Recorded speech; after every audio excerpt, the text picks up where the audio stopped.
मेरे बच्चे, यदि तुम्हें मेरा यह संदेश प्राप्त हुआ है तो निश्चित ही तुम्हारे घर में कोई नया मेहमान आने वाला है और आने वाला मेहमान तुम्हारे जीवन में बहुत ही ज्यादा खुशियां बिखेर कर रख देगा।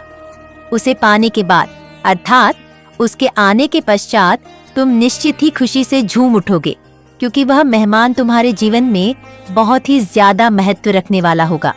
इसलिए मेरे बच्चे, आज मैं तुम्हारे समक्ष उपस्थित हुई हूँ और तुम्हें कुछ विशेष बातों से अवगत कराना चाहती हूँ। कुछ ऐसी बातें जिनको जान लेना तुम्हारे लिए आवश्यक ही नहीं बल्कि अति आवश्यक है। यदि तुम मेरे संदेश को सुन रहे हो तो इसे बीच में छोड़ने की गलती भूल से भी मत करना, क्योंकि ऐसा करने से तुम्हारा कुछ ना कुछ नुकसान हो सकता है। अर्थात वह बात जो मैं तुम्हें बताने आई हूँ, जो कि तुम्हारे लिए बहुत ज्यादा आवश्यक है, उस बात से तुम पूरी तरह से वंचित रह जाओगी और वह बात तुम्हारे समक्ष आने पर अथक मेरे द्वारा इस संदेश के माध्यम से तुम्हारी आंखों के सामने आने पर भी तुम उस बात को जान नहीं पाओगे। इसलिए मेरे बच्चे, यदि तुम मेरे संदेश को और मेरी बातों को बहुत ही ज्यादा ध्यानपूर्वक सुनोगे, तभी तुम्हें उस आने वाले मेहमान के बारे में और मेरे द्वारा बताई गई कुछ खास बातों के बारे में पता चल पाएगा। इससे पहले कि मैं तुम्हें बताना प्रारंभ करूं, मेरी खुशी के लिए केवल एक बार जय हो माता रानी लिख देना मेरे बच्चे। सबसे पहले तो तुम्हें इस बात को समझना अति आवश्यक है कि आने वाला मेहमान किस किस रूप में तुम्हारे घर में प्रवेश करता है। अर्थात कोई व्यक्ति तुम्हारे घर में मेहमान बनकर आए, वह भी मेहमान होता है। और यदि तुम्हारे घर में कोई बच्चा जन्म लेता है, वह भी मेहमान होता है। या तुम्हारे पुत्र की किसी से विवाह होने वाला हो, तब भी तुम्हारे घर में बहू के रूप में मेहमान आता है। और यदि तुम्हारे घर में तुम्हारी बेटी का विवाह किसी लड़के से होता है, तब भी तुम्हारे घर में वह मेहमान बनकर आता है। अर्थात मेहमान का अर्थ यहाँ पर कोई नए व्यक्ति से होता है। जो व्यक्ति पहली बार तुम्हारे घर में आता है और वह मेहमान का स्वागत करना और उसे प्रसन्न करना तुम्हारा फर्ज बनता है। क्योंकि मेरे बच्चे, आने वाला व्यक्ति या कोई बच्चा या कोई भी ऐसा इंसान जो तुम्हारे घर में आ रहा है, वह कौन सी देवी शक्ति को लेकर आ रहा है ये तुम्हें नहीं होता, लेकिन ये सत्य है कि किसी भी व्यक्ति के कदम तुम्हारे घर पर पड़ने के पश्चात तुम्हारे घर में परिवर्तन अवश्य आएगा। क्योंकि उस व्यक्ति के कदम तुम्हारे घर के लिए कैसे हैं या तुम्हें तत्पश्चात ही पता चलता है जब वह तुम्हारे घर में आ चुका होता है। और यह भी सत्य है कि वह व्यक्ति या तो किसी दैवीय शक्ति को लेकर आ रहा है या एक ऐसी नकारात्मक ऊर्जा को लेकर आ रहा है जिससे कि तुम्हारे घर पर बहुत ही ज्यादा प्रभाव पड़ता है। लेकिन मेरे बच्चे, यदि कोई ऐसी दैवीय शक्ति स्वयं तुम्हारे घर में आए, लेकिन वह इनमें से कोई ना हो और किसी जानवर के रूप में तुम्हारे घर पर आए, अर्थात ऐसा जानवर जिसे तुम बहुत मानते हो और तुम्हें भी यह विश्वास है कि उसके अंदर देवी देव देवता वास करते हैं, तुम उसे देखने के पश्चात इस बात का आभास कर लेते हो कि देवीय शक्तियाँ के प्रसन्न होने पर वह तुम्हारी घर की चौखट पर बार बार आ रहा है। लेकिन मेरे बच्चे, ऐसा बहुत कम होता है कि कोई ऐसा जानवर तुम्हारे घर के अंदर आ जाए और तुम्हारे घर के अंदर वह घुसने का प्रयास करे, क्योंकि जानवर केवल डर तक आते हैं। घर के अंदर घुसने का प्रयास जानवर शीघ्र ही नहीं करते। वह तुम्हारे घर के अंदर प्रवेश कर पाए, क्योंकि मेरे बच्चे, किसी भी व्यक्ति का हृदय जब तक साफ नहीं होता तब तक वह देवीय शक्ति उस व्यक्ति को कभी भी माध्यम नहीं बनाती है और ना ही उसको माध्यम बनाकर तुम्हारे घर में प्रवेश करती है, बल्कि वह एक जानवर के माध्यम से तुम्हारे घर के अंदर आना जरूरी समझती है। क्योंकि जानवर जो बोल नहीं सकता, जिसके अंदर बुद्धि नहीं होती और जो केवल अपने खाने से ही मतलब रखता है वाला है, और उसके घर में प्रवेश करते ही तुम उसे कुछ मीठा दे देना, इस बात में बिल्कुल भी फर्क मत समझना कि तुम्हें क्या देना है। तुम्हारे मन में जो भी हो और जो तुम श्रद्धा पूर्वक प्रेम से खिलाना चाहो वह खिला देना। लेकिन मेरे बच्चे, तुम्हारा मन शुद्ध और साफ होना चाहिए। तुम्हारे हृदय के भाव कुछ इस प्रकार से होने चाहिए कि तुम्हारे घर पर देवीय शक्ति आई है और देवीय शक्ति तुम्हारे घर पर विराजमान हो रही है तुम्हारा कल्याण करने के लिए। और यदि तुम्हारे घर में कोई चीज ना हो तो तुम तुरंत ही एक छोटी सी रोटी बनाना और उस पर थोड़ी सी चीनी रखकर और उस रोटी पर घी लगा उस गाय को दे देना, क्योंकि उससे भी वह प्रसन्न हो जाएगी और तुम्हारे घर में उसके माध्यम से आने वाले सभी देवता भी तुमसे शीघ्र ही प्रसन्न हो जाएंगे। योगी देवताओं को केवल भाव चाहिए। तुम्हारा प्रेम पूर्वक किया गया एक छोटा सा कार्य देवताओं को शीघ्र ही प्रसन्न कर देगा। मेरे बच्चे, इस बात को भी तुम बहुत अच्छे से समझ लो कि तुम्हारे किए गए कार्य में शुद्धिकरण के साथ साथ तुम्हारा भाव भी प्रेम का होना चाहिए।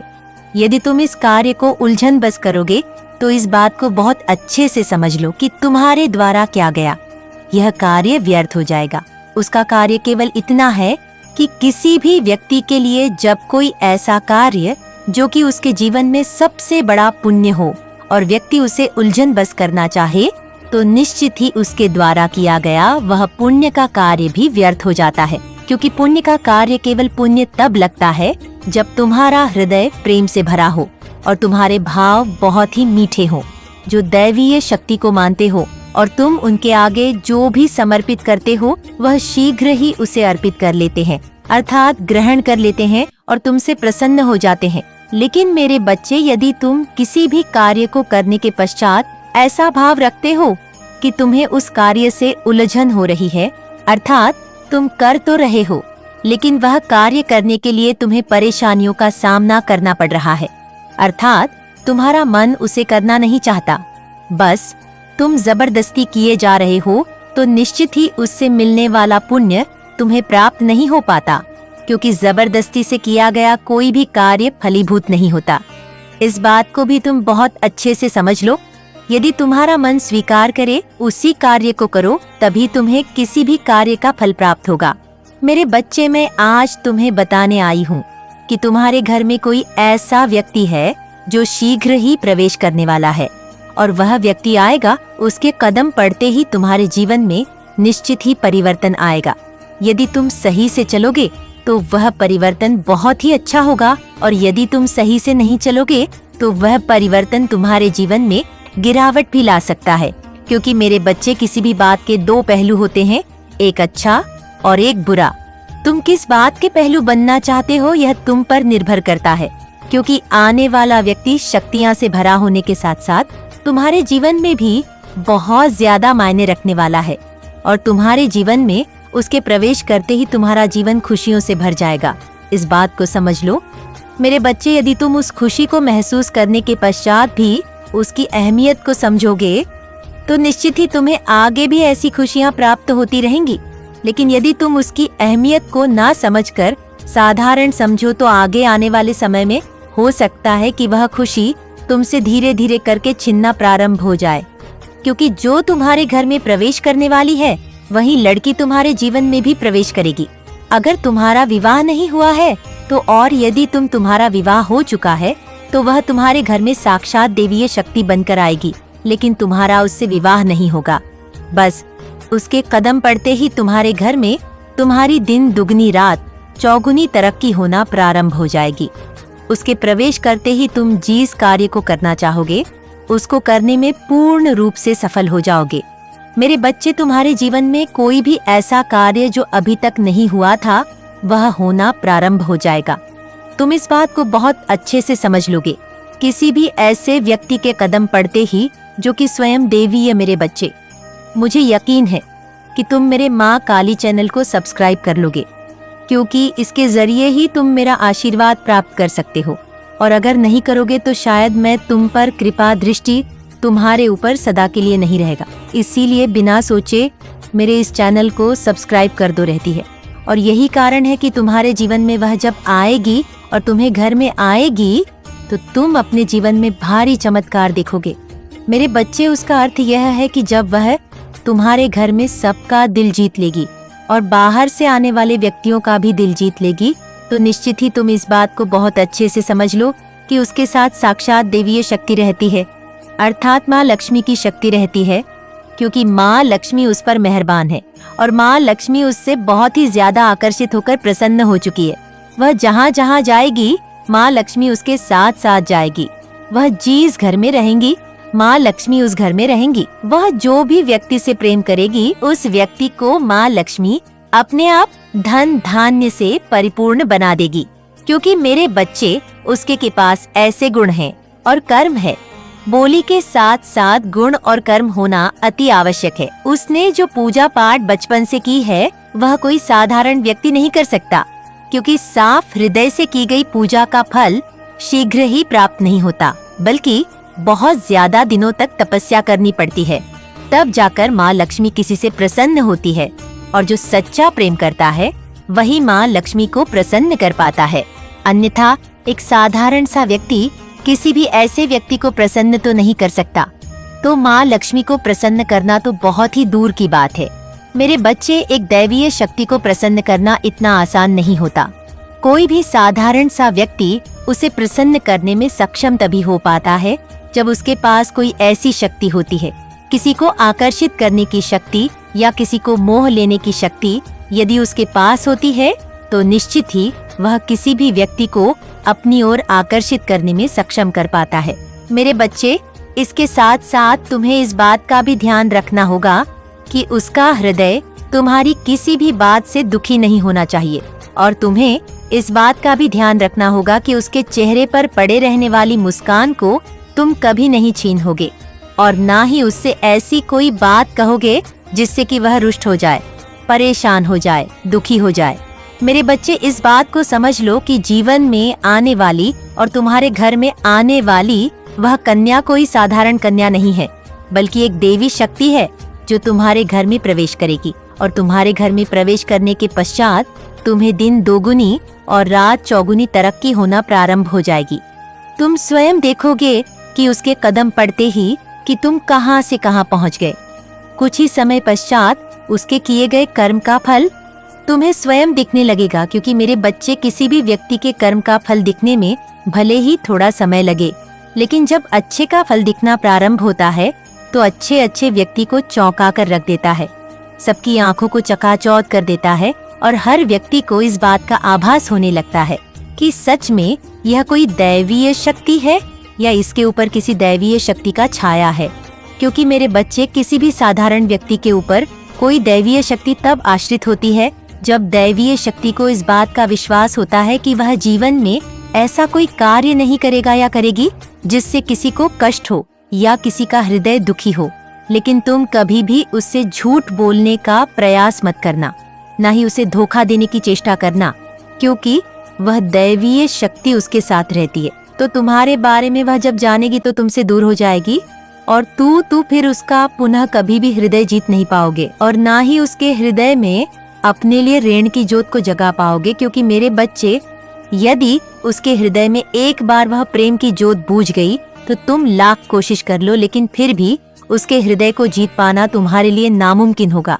क्योंकि यदि यह प्रेम की ज्योत एक बार किसी के हृदय से बूझ जाती तो पुनः कभी जागृत नहीं होती, और ऐसे में फिर तुम्हें पछताने के अलावा कोई दूसरा मार्ग नहीं बचेगा। तुम पछताओगे, कोशिश तो करोगे, लेकिन कुछ होगा नहीं, क्योंकि वह तुम्हारी किसी भी बात को ना मानने के लिए विवश हो जाएगी। मेरे बच्चे, इस बात को भी तुम बहुत अच्छे से समझ लो कि जब वह किसी भी बात को सुनने के लिए तैयार नहीं होगी तब तुम्हें खुद पर पछतावा होगा, लेकिन तुम कुछ कर नहीं पाओगे। उसका कारण यह है कि कोई भी इंसान कुछ कर तब पाता है जब कोई भी व्यक्ति किसी को अपनी ओर पूरी तरह से आकर्षित कर पाए और प्रसन्न कर पाए। लेकिन किसी को प्रसन्न करना इतना आसान नहीं है, और ना ही हमेशा प्रसन्न करे रहना इतना आसान है। किसी भी व्यक्ति को इस बात से पूर्ण लाभ तभी प्राप्त हो जब वह व्यक्ति दूसरे व्यक्ति का हृदय हमेशा जीतता रहता है और उसे साफ हृदय से प्रेम करता है। यदि बार बार वह व्यक्ति किसी को झूठ बोलना प्रारंभ करता है तो वह चाहकर भी किसी का हृदय नहीं जीत सकता, और ना ही उसके हृदय को जीतने की कला फिर उसमें होती है, क्योंकि झूठ बोलना भी एक ऐसी कला है जो हर व्यक्ति नहीं बोल सकता, और जो बोलता है उसके हृदय की शक्ति क्षीण हो जाती है। मेरे बच्चे, इस बात को भी बहुत अच्छे से समझ लो कि किसी भी इंसान को या दैवीय शक्ति को अपनी ओर आकर्षित कर लोगे तो निश्चित ही तुम्हारा जीवन खुशियों से भर जाएगा।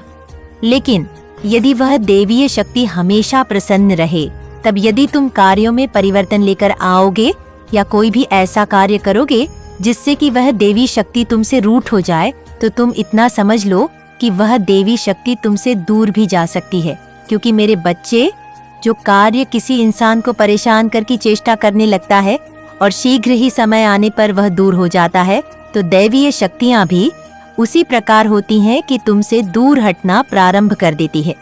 वह केवल प्रसन्न तब रहती है जब तुम सही चलते हो, अर्थात क्योंकि मेरे बच्चे किसी भी साधारण व्यक्ति के ऊपर कोई दैवीय शक्ति तब आश्रित होती है जब दैवीय शक्ति को इस बात का विश्वास होता है कि वह जीवन में ऐसा कोई कार्य नहीं करेगा या करेगी जिससे किसी को कष्ट हो या किसी का हृदय दुखी हो। लेकिन तुम कभी भी उससे झूठ बोलने का प्रयास मत करना, ना ही उसे धोखा देने की चेष्टा करना, क्योंकि वह दैवीय शक्ति उसके साथ रहती है। तो तुम्हारे बारे में वह जब जानेगी तो तुमसे दूर हो जाएगी और तू फिर उसका पुनः कभी भी हृदय जीत नहीं पाओगे और ना ही उसके हृदय में अपने लिए ऋण की ज्योत को जगा पाओगे। क्योंकि मेरे बच्चे, यदि उसके हृदय में एक बार वह प्रेम की ज्योत बूझ गई तो तुम लाख कोशिश कर लो, लेकिन फिर भी उसके हृदय को जीत पाना तुम्हारे लिए नामुमकिन होगा।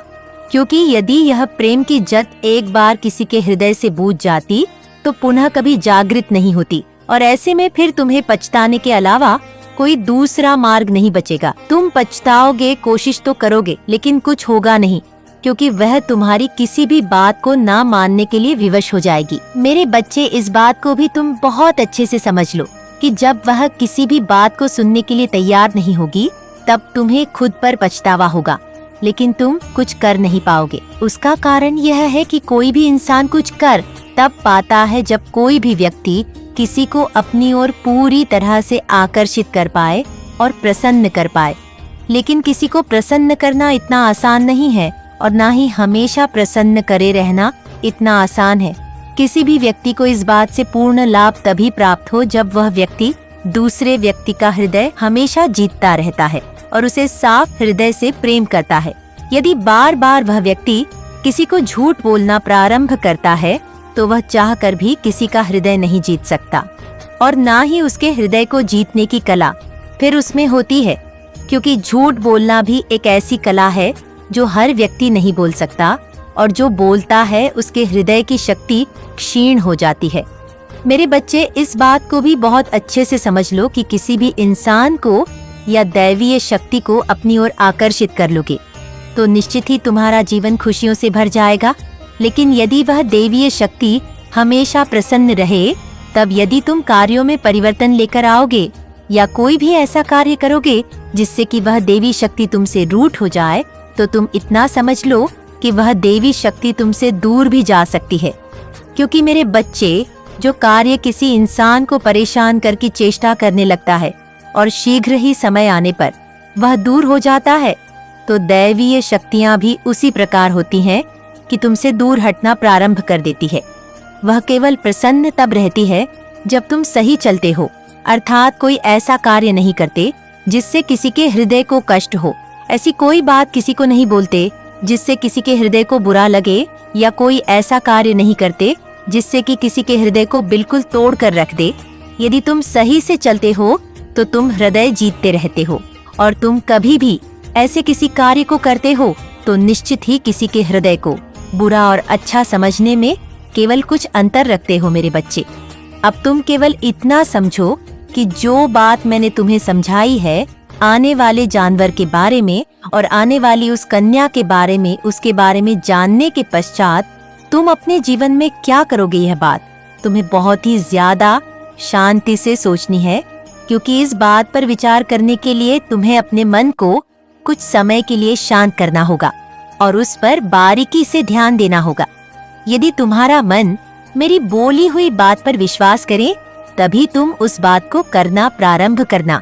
क्योंकि यदि तुम्हारा मन किसी बात को विश्वास ना कर पाए तो तुम किसी भी बात को पूरा करने के लिए अपने मन को विवश मत करना।